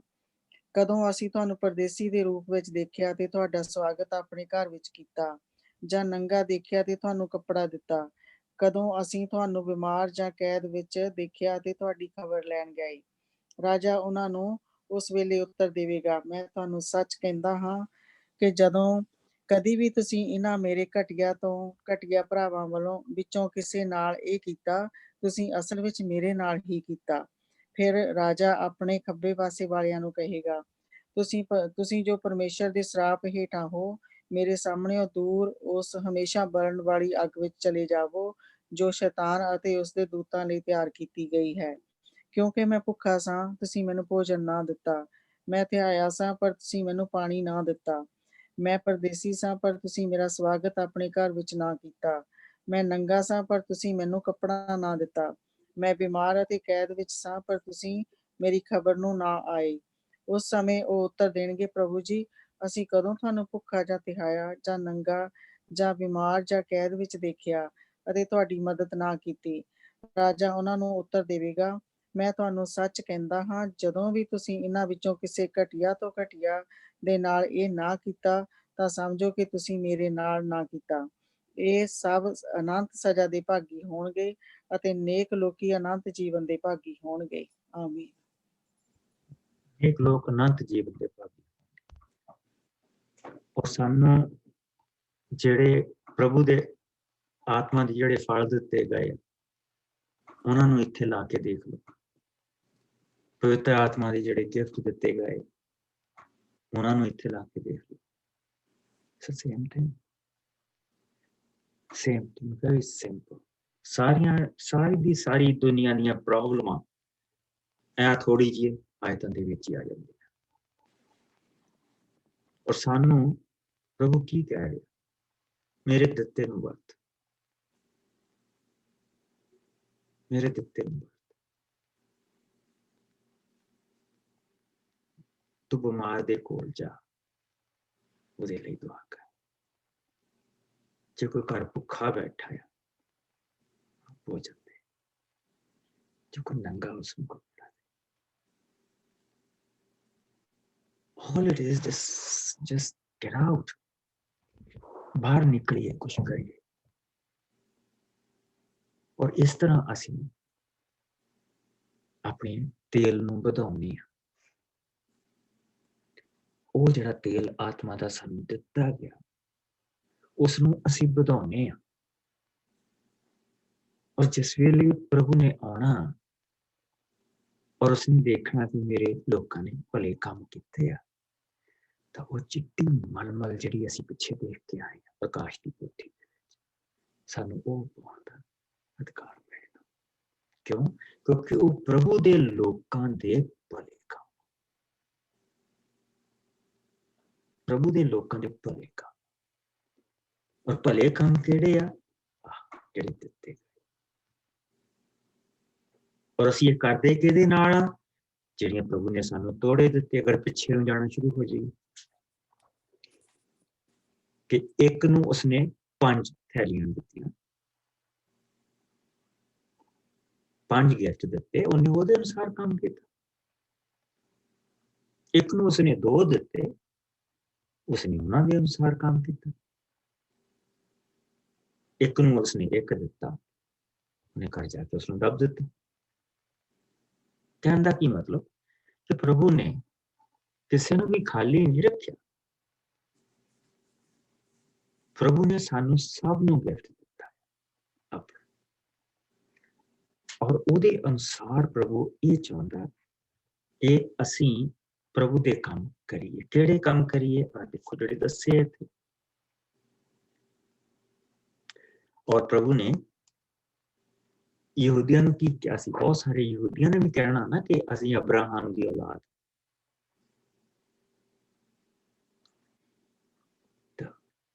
ਉਸਨਾਂ ਨੂੰ ਉਸਨੇ ਕਹਿਤਾ ਕਿ ਤੁਸੀਂ ਮੇਰੀਆਂ ਭੇਡਾਂ ਦੇ ਵਿੱਚੋਂ ਨਹੀਂ। ਜਿਸ ਲਈ ਅਸੀਂ 10ਵੇਂ ਚੈਪਟਰ ਦੇ ਵਿੱਚ ਜਾਂਦੇ ਯਹੂਨਾ, ਤੁਸੀਂ ਮੇਰੀਆਂ ਭੇਡਾਂ ਦੇ ਵਿੱਚੋਂ ਨਹੀਂ। ਮੇਰੀਆਂ ਭੇਡਾਂ ਕੌਣ? ਜਿਨ੍ਹਾਂ ਨੂੰ ਮੇਰੇ ਬਾਪ ਨੇ ਮੈਨੂੰ ਦਿੱਤਾ, ਉਹ ਸਭ ਤੋਂ ਉੱਤਮ। ਉਹਨਾਂ ਨੂੰ ਪ੍ਰਭੂ ਨੇ ਕੀ ਦਿੱਤਾ? ਆਪਣਾ ਆਤਮਾ ਦਿੱਤਾ। ਉਹਨਾਂ ਨੂੰ ਆਪਣਾ ਮੰਦਿਰ ਬਣਾਇਆ, ਉਪਾਸਨਾ ਦੀ ਜਗ੍ਹਾ ਬਣਾਇਆ। ਸਾਨੂੰ ਫਿਰ ਪ੍ਰਭੂ ਨੇ ਪਵਿੱਤਰ ਆਤਮਾ ਦੇ ਗਿਫਟ ਦਿੱਤੇ। And that is the main thing. ਪਵਿੱਤਰ ਆਤਮਾ ਦੇ ਜਿਹੜੇ ਗਿਫਟ ਆ ਉਹ ਆਪਣੇ ਆਪ ਨੂੰ ਉੱਚਾ ਚੁੱਕਣ ਦੇ ਲਈ ਨਹੀਂ, ਉਹ ਮੈਨੂੰ ਇਸ ਕਰਕੇ ਨਹੀਂ ਦਿੱਤੇ ਗਏ ਕਿ ਹਰਿੰਦਰ ਸੋਤਾ ਆਪਣੇ ਨਾਮ ਨੂੰ ਉੱਚਾ ਕਰੇ। ਉਹ ਮੈਨੂੰ ਇਸ ਕਰਕੇ ਦਿੱਤੇ ਗਏ ਕਿ ਉਹਨਾਂ ਦੇ ਨਾਲ ਪ੍ਰਭੂ ਦੇ ਜਿਹੜੇ ਲੋਕ ਪ੍ਰਭੂ ਨੇ ਚੁਣੇ ਹੋਣ, ਅਸੀਂ ਉਹਨਾਂ ਤੱਕ ਜਾਈਏ। ਔਰ ਉਸ ਪ੍ਰਭੂ ਯਿਸੂ ਮਸੀਹ ਨੇ ਜਿਸਨੇ ਸਾਨੂੰ ਭਰਾਵਾਂ, ਆਪਣਾ ਭਰਾ ਇਸ ਧਰਤੀ ਦੇ ਉੱਤੇ ਔਰ ਦਾ ਰੂਪ ਦਿੱਤਾ, ਆਪਣੇ ਮਿੱਤਰਾਂ ਦਾ ਰੂਪ ਦਿੱਤਾ, ਆਪਣੀ ਦੁਲਹਨ ਦਾ ਰੂਪ ਦਿੱਤਾ, ਜਿਹੜਾ ਅਸੀਂ ਦੇਖਦੇ ਪਏ ਇਹਨਾਂ ਦਿਨਾਂ ਦੇ ਵਿੱਚ। ਇਸ ਤਰ੍ਹਾਂ ਦੁਲਹਨ ਆਪਣੇ ਲਈ ਉਸ ਦਿਨ ਦੇ ਲਈ ਤਿਆਰੀ ਕਰਦੀ ਪਈ। ਇਸ ਤਰ੍ਹਾਂ ਚਰਚ ਆਪਣੇ ਲਈ ਉਸ ਦਿਨ ਦੇ ਲਈ ਤਿਆਰੀ ਕਰਦੀ ਪਈ ਕਿ ਆਪਣੇ ਲਈ ਉਹ ਜਿਹੜਾ ਪਵਿੱਤਰ ਤੇਲ ਆ ਉਸ ਨੂੰ ਇਕੱਠਾ ਕਰਦੀ ਪਈ। ਉਹ ਨੱਠ ਕੇ ਤਾਂ ਗਈ ਹਾਂ ਕਿਸੇ ਦੇ ਕੋਲ ਤੇਲ ਲੈਣ ਦੇ ਲਈ, ਉਹ ਗੱਲ ਨਹੀਂ ਬਣੀ। It was too late. Christian ਘਰ ਦੇ ਵਿੱਚ ਜੰਮ ਕੇ ਕੋਈ ਕ੍ਰਿਸਚਨ ਨਹੀਂ ਬਣ ਜਾਂਦਾ। ਬਹੁਤ ਸਾਰੇ ਐਸੇ ਜਿਹੜੇ ਕ੍ਰਿਸਚਨ ਘਰਾਂ ਦੇ ਵਿੱਚ ਜੰਮੇ ਆ ਤੇ ਉਹ ਕਹਿੰਦੇ ਆ I think I am a Christian. My dad was a Christian, but I'm spiritual.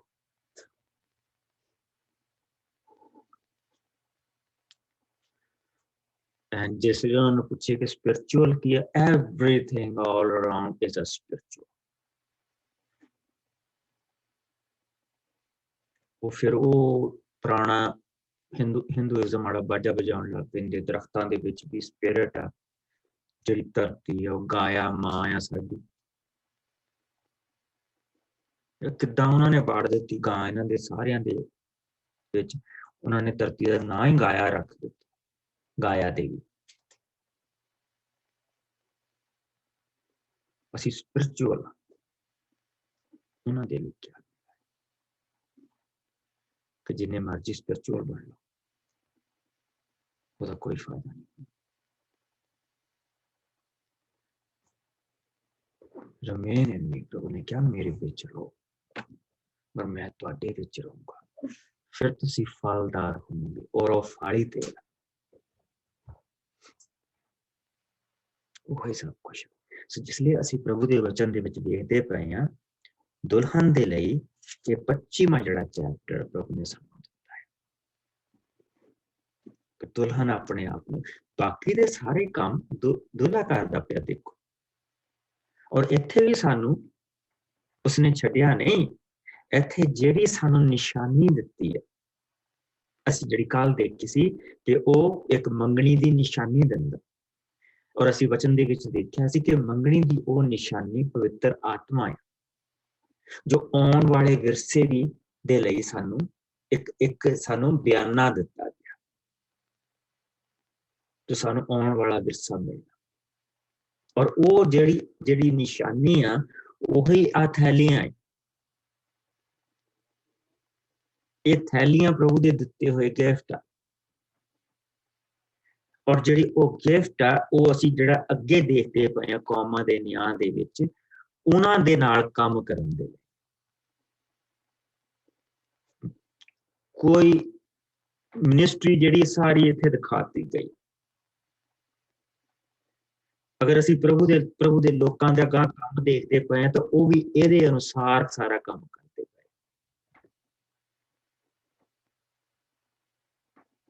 ਇਹਦੇ ਅਨੁਸਾਰ ਉਹ ਪ੍ਰਭੂ ਦਾ ਇਹ ਲੋਕ ਸਾਰਾ ਕੰਮ ਕਰਦੇ ਪਏ ਆ। ਔਰ ਇਸ ਕਰਕੇ ਜਿਸ ਲਈ ਅਸੀਂ ਪ੍ਰਭੂ ਦੇ ਵਚਨ ਦੇ ਵਿੱਚ ਦੇਖਦੇ ਹਾਂ ਤਾਂ ਉਸਨੇ ਸਾਨੂੰ ਕਿਹਾ ਕਿ ਆਹ ਜਿਹੜੇ ਕੰਮ ਹੈ ਮੈਂ ਤੁਹਾਨੂੰ ਦਿੱਤੇ। ਜਦੋਂ ਮੈਂ ਰਾਜਾ ਨੇ ਆਪਣੇ ਸੱਜੇ ਪਾਸਿਆਂ ਨੂੰ ਕਿਹਾ, ਮੇਰੇ ਪਿਤਾ ਦੇ ਧਨ ਲੋਕੋ ਆਓ, ਉਸ ਰਾਜ ਨੂੰ ਲਓ ਜੋ ਤੁਹਾਡੇ ਲਈ ਇਸ ਸੰਸਾਰ ਦੇ ਸ਼ੁਰੂ ਤੋਂ ਹੀ ਤਿਆਰ ਕੀਤਾ ਗਿਆ। ਮੈਂ ਪੜ੍ਹਦਾ ਪਿਆ 34ਵੀਂ ਆਇਤ 35ਵੀਂ ਆਇਤ, ਮੈਂ ਭੁੱਖਾ ਸਾਂ ਤੁਸੀਂ ਭੋਜਨ ਦਿੱਤਾ, ਮੈਂ ਤਿਹਾਇਆ ਸਾਂ ਤੁਸੀਂ ਮੈਨੂੰ ਪਾਣੀ ਪਿਲਾਇਆ, ਮੈਂ ਪਰਦੇਸੀ ਸਾਂ, ਤੁਸੀਂ ਮੇਰਾ ਆਪਣੇ ਘਰ ਦੇ ਵਿੱਚ ਸਵਾਗਤ ਕੀਤਾ। ਮੈਂ ਨੰਗਾ ਸਾਂ, ਤੁਸੀਂ ਮੈਨੂੰ ਕੱਪੜਾ ਦਿੱਤਾ। ਮੈਂ ਬਿਮਾਰ ਸਾਂ, ਤੁਸੀਂ ਮੇਰੀ ਖਬਰ ਲਈ। ਮੈਂ ਕੈਦ ਵਿੱਚ ਸਾਂ, ਤੁਸੀਂ ਮੇਰੇ ਕੋਲ ਆਏ। ਨੇਕ ਲੋਕੀ ਉਸ ਵੇਲੇ ਉੱਤਰ ਦੇਣਗੇ, ਕਿਸ ਵੇਲੇ ਪ੍ਰਭੂ ਜੀ ਅਸੀਂ ਤੁਹਾਨੂੰ ਭੁੱਖਾ ਦੇਖਿਆ ਅਤੇ ਭੋਜਨ ਦਿੱਤਾ, ਜਾਂ ਤਿਹਾਇਆ ਦੇਖਿਆ ਜਾਂ ਪਾਣੀ ਦਿੱਤਾ?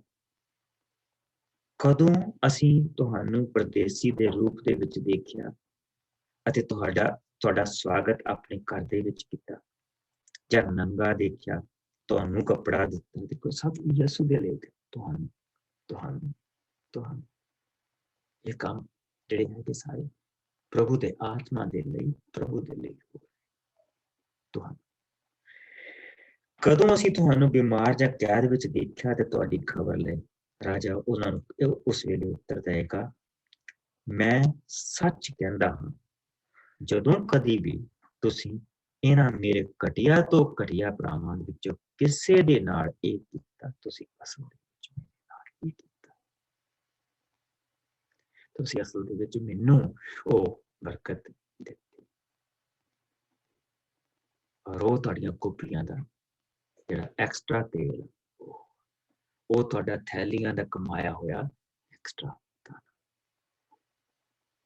ਪ੍ਰਭੂ ਕੋਈ ਸਾਡੇ ਕੋਲੋਂ ਐਸੀ ਚੀਜ਼ ਨਹੀਂ ਮੰਗਦਾ ਜਿਹਦੇ ਲਈ ਉਹ ਪਹਿਲਾਂ ਦਿੰਦਾ ਨਹੀਂ। ਬਹੁਤ ਸਾਰੇ ਕਹਿੰਦੇ ਕਿ ਜਿਹੜਾ ਜਿਹਦੇ ਕੋਲ ਇੱਕ ਸੀਗਾ, ਉਹਨੇ ਕਿਉਂ ਕੀ ਕੰਮ ਖਰਾਬ ਕੀਤਾ? ਬਈ ਉਹਨੇ ਪਹਿਲਾਂ ਦਿੱਤਾ,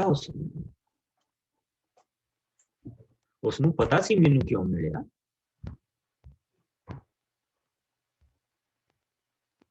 ਔਰ ਇਸੇ ਕਰਕੇ ਪ੍ਰਭੂ ਨੇ ਉਸਨੂੰ ਇਹ ਦਿੱਤਾ।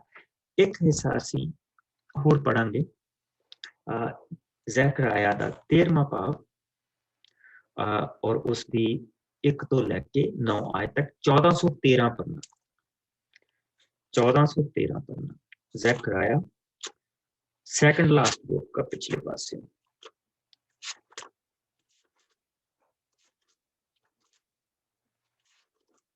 कल असी होजिया पढ़िया सी, लेकिन अज ज़करिया दा एक हिस्सा पढ़ांगे, बड़ा प्यारा हिस्सा है और ये सारी चीज़ां को इकट्ठे करेगा। 1413 पढ़ना। तो पिछे मैलाकाई तो पिछे जिहड़ा हैगा ज़करिया दी पोथी। 13वां पाप बहुत प्यारा हिस्सा है।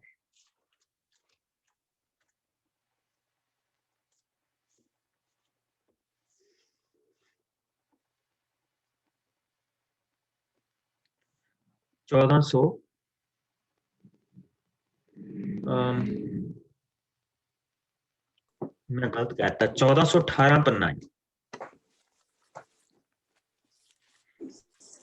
चैप्टर क्या? चैप्टर हैगा 13, ज़करिया चैप्टर 13। और देखो प्रभु ਦੇ ਵਚਨ ਦੇ ਵਿੱਚ ਪ੍ਰਭੂ ਕਹਿੰਦਾ ਹੈ, ਜਦੋਂ ਉਹ ਦਿਨ ਆਵੇਗਾ ਤੇ ਦਾਊਦ ਦੇ ਵੰਸ਼ ਅਤੇ ਯਰੂਸ਼ਲਮ ਦੇ ਨਿਵਾਸੀਆਂ ਦੇ ਲਈ ਇੱਕ ਫੁਹਾਰਾ ਖੋਲਿਆ ਜਾਵੇਗਾ, ਜੋ ਹੇਠ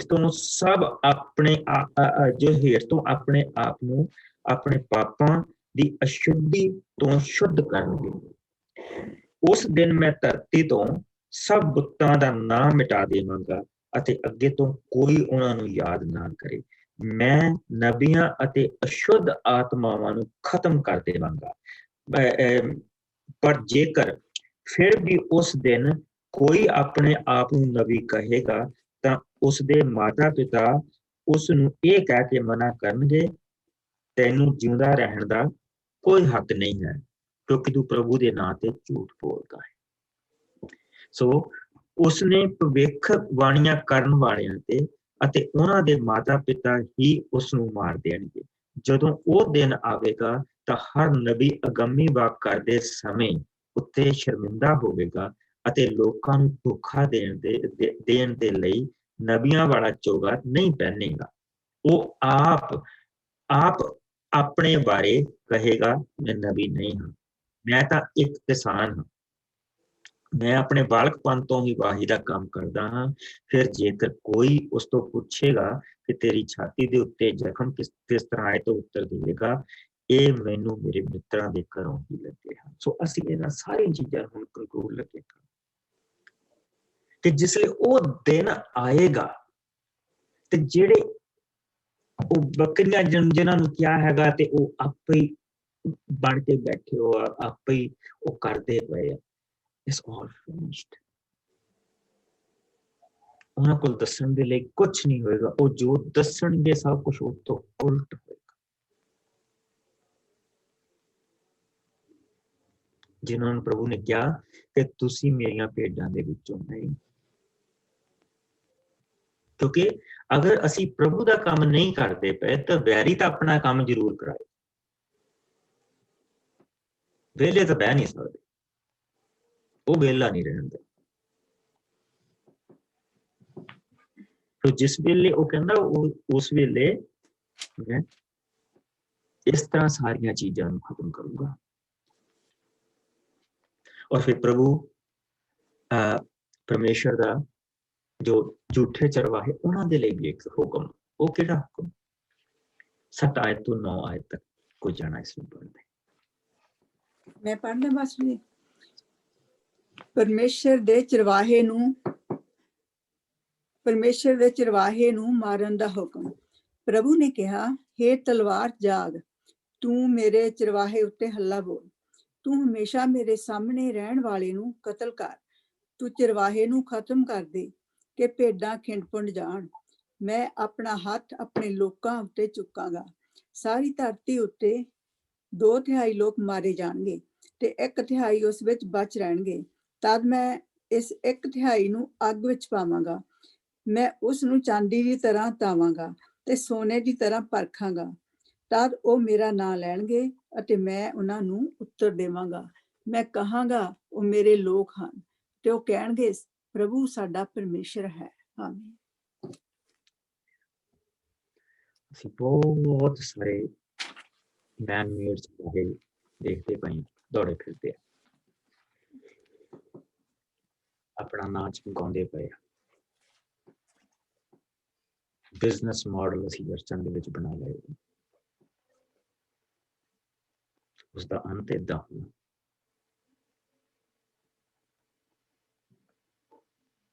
सो 2 चीज़ां जां तो प्रभु नूं अग दे विच लैके परखण दिओ कि प्रभु साफ कर, ताकि साफ कर, तो वो करेगा। और फिर उन्होंने कहेगा वो मेरे लोग हैं, अति वो कहेंगे प्रभु साडा परमेश्वर है। दुल्हन किस तरह की दिखाई देगी? सोने दे वांग साफ,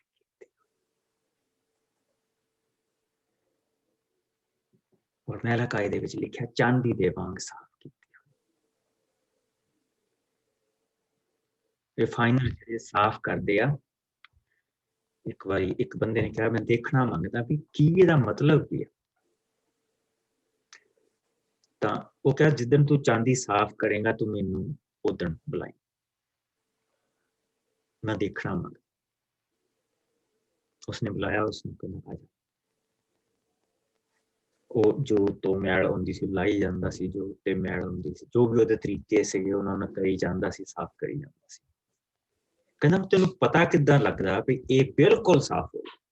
ਕਹਿੰਦਾ ਜਦੋਂ ਮੇਰਾ ਚਿਹਰਾ ਇਹਦੇ ਵਿੱਚ ਬਿਲਕੁਲ ਦਿਖਣ ਲੱਗ ਪਿਆ ਜਿੱਦਾਂ ਸ਼ੀਸ਼ਾ, ਫਿਰ ਮੈਨੂੰ ਪਤਾ ਕਿ ਸਾਫ਼। ਇਸੇ ਤਰ੍ਹਾਂ ਜਦ ਉਹ ਦੂਲੇ ਦਾ ਚਿਹਰਾ ਸਾਡੇ ਅੰਦਰੋਂ ਸਾਫ਼ ਦਿਸਦਾ, फिर पता लगता कि उसने कहा तुसी मेरे विच रहो, मैं तुहाडे विच रहांगा और तुसी फलदार होगे। फिर तुसी बाप दे कोलों जो कुछ मेरा नाम लैके मंगोगे मैं देवांगा। कल नूं संतान दे बारे देखा, क्योंकि अगर असीं वापस अपने उस हिस्से दे विच आइए, और क्योंकि प्रभु दे वचन दे विच उसने कहा बच्चे ते मापे 6वां भाव वो संतान दे लिए, और फिर लिखा गुलाम ते मालिक ये कामे दे लिए जो प्रभु ने सानू काम दिता। फिर परमेश्वर दे सब हथियार एक फौजी दे लिए, उसने सानू अपने एक सैनिक भी बनाया। ਲੇਕਿਨ ਪ੍ਰਭੂ ਦਾ ਸ਼ੁਕਰ ਜਿਹੜਾ ਉਸਨੇ ਸਾਨੂੰ ਆਤਮਾ ਦਿੱਤਾ, ਉਹ ਸਾਨੂੰ ਸਾਫ਼ ਕਰਦਾ, ਆਪਣੇ ਵਿੱਚ ਬਤਾਉਂਦਾ, ਆਪਣੇ ਵਿੱਚ ਬਣਾਉਂਦਾ। ਇਹ ਪ੍ਰਭੂ ਨੇ ਵੱਡਾ ਕੰਮ ਸਾਡੇ ਲਈ ਕੀਤਾ, ਇਸ ਦੇ ਲਈ ਸਾਨੂੰ ਸ਼ੁਕਰਗੁਜ਼ਾਰ ਰਹਿਣਾ ਚਾਹੀਦਾ। ਆਓ ਦੁਆ ਕਰੀਏ, ਆਪਣੇ ਆਪ ਨੂੰ ਪ੍ਰਭੂ ਦੇ ਹੱਥਾਂ ਦੇ ਵਿੱਚ ਦੇਈਏ, ਔਰ ਕੱਲ ਨੂੰ ਸੇਮ ਟਾਈਮ ਅਸੀਂ ਮਿਲਾਂਗੇ ਔਰ 6ਵੇਂ ਚੈਪਟਰ ਦੇ ਵਿੱਚ ਜਾਵਾਂਗੇ। ਪ੍ਰਭੂ ਜੀ ਤੇਰਾ ਬਹੁਤ ਸ਼ੁਕਰ ਕਰਦੇ, ਤੂੰ ਸਾਡਾ ਮਹਾਨ ਪਰਮੇਸ਼ਰ ਹੈ। ਤੂੰ ਉਹ ਪਰਮੇਸ਼ਰ ਹੈ ਜਿਸ ਨੇ ਸਾਨੂੰ ਧਰਤੀ ਦੀਆਂ ਨੀਹਾਂ ਤੋਂ ਰੱਖਣ ਤੋਂ ਪਹਿਲਾਂ ਚੁਣਿਆ। ਤੂੰ ਉਹ ਪਰਮੇਸ਼ਰ ਹੈ ਪ੍ਰਭੂ ਜੀ ਜਿਸ ਨੇ ਸਾਨੂੰ ਆਪਣੇ ਪਵਿੱਤਰ ਹੱਥਾਂ ਦੇ ਵਿੱਚ ਲਿਆ ਔਰ ਆਪਣੀ ਆਤਮਾ ਦੇ ਨਾਲ ਅੱਗੇ ਵਧਾ ਰਿਹਾ, ਬਣਾ ਰਿਹਾ, ਉਸ ਯੋਗ ਬਣਾ ਰਿਹਾ ਕਿ ਜਿਸ ਦਿਨ ਪ੍ਰਭੂ ਜੀ ਸੱਚਮੁੱਚ ਸਾਫ਼ ਕੀਤੇ ਸੋਨੇ ਵਰਗੇ ਹੋਈਏ, ਸਾਫ਼ ਕੀਤੀ ਚਾਂਦੀ ਵਰਗੇ ਹੋਈਏ, ਔਰ ਚਿੱਟੀ ਮਲਮਲ ਜੋ ਸਵਰਗ ਦਾ ਪਹਿਰਾਵਾ ਉਹ ਤੇਰੀ ਦੁਲਹਨ ਨੂੰ ਮਿਲੇ। ਮੇਰੇ ਪਿਆਰੇ ਪ੍ਰਭੂ, ਅਸੀਂ ਤੇਰਾ ਬਹੁਤ ਸ਼ੁਕਰ ਕਰਦੇ ਹਾਂ। ਤੂੰ ਸਾਡਾ ਮਹਾਨ ਪ੍ਰਭੂ, ਤੂੰ ਦਿਆਲੂ ਆ, ਕਿਰਪਾਲੂ।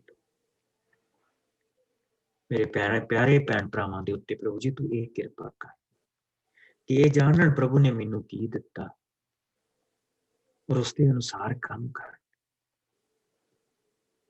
ਔਰ ਪ੍ਰਭੂ ਜੀ ਇਸ ਦੇ ਨਾਲ ਤੇਰੀ ਬਰਕਤ ਇਹਨਾਂ ਦੀ ਜ਼ਿੰਦਗੀ ਚ ਆਏ। ਮੇਰੇ ਪਿਆਰੇ ਪ੍ਰਭੂ, ਇਸ ਸਮੇਂ ਨੂੰ ਮੈਂ ਤੇਰੇ ਹੱਥਾਂ ਦੇ ਵਿੱਚ, ਤੂੰ ਸੱਚਮੁੱਚ ਖੁਦਾਵੰਦ ਜੋ ਸਾਨੂੰ ਸਿਖਾਇਆ, ਹੁਣ ਇਹ ਸਾਡੇ ਹੱਥਾਂ ਪੈਰਾਂ ਦੇ ਵਿੱਚ ਜਾਏ ਔਰ ਕੰਮ ਕਰੇ। ਔਰ ਪ੍ਰਭੂ ਜੀ ਜਦ ਤੱਕ ਇਸ ਧਰਤੀ ਤੇ ਆ, ਸਾਨੂੰ ਤੇਰੀ ਰਾਖੀ ਦੀ ਲੋੜ, ਸਾਨੂੰ ਤੇਰੀ ਕਿਰਪਾ ਦੀ ਲੋੜ, ਸਾਨੂੰ ਤੇਰੀ ਦਇਆ ਦੀ ਲੋੜ। ਤੇਰੇ ਪਿੱਛੇ ਚੱਲਣਾ ਇੰਨਾ ਸੌਖਾ ਨਹੀਂ, ਪਰ ਪ੍ਰਭੂ ਜੀ ਤੂੰ ਸਾਨੂੰ ਸਭ ਪਾਸਿਓਂ ਬਚਾ ਕੇ ਲੈ ਕੇ ਜਾਣਾ, ਇਸ ਦੇ ਲਈ ਅਸੀਂ ਤੇਰਾ ਸ਼ੁਕਰ ਕਰਦੇ। ਪ੍ਰਭੂ ਜੀ ਸਾਡੇ ਅੱਗੇ, ਸਾਡੇ ਪਿੱਛੇ, ਸਾਡੇ ਸੱਜੇ, ਸਾਡੇ ਖੱਬੇ ਤੇਰੀ ਰਾਖੀ, ਤੇਰੀ ਰਹਿਮ, ਤੇਰੀ ਦਇਆ, ਤੇਰੀ ਕਿਰਪਾ ਲੱਗੀ ਰਹੇ। ਉੱਪਰੋਂ ਪ੍ਰਭੂ ਜੀ ਤੇਰੀ ਸਵਰਗ ਤੋਂ ਨਿਗਾਹਬਾਨੀ, ਸਾਡੇ ਅੰਦਰ ਪਵਿੱਤਰ ਆਤਮਾ, ਪੈਰਾਂ ਦੇ ਵਿੱਚ ਯਿਸੂ ਦਾ ਛੋਟਾ ਰਸਤਾ ਪ੍ਰਭੂ ਜੀ, ਅਸੀਂ ਤੇਰੇ ਘਰ ਵੱਲ ਨੂੰ ਵਧਦੇ ਰਹੀਏ।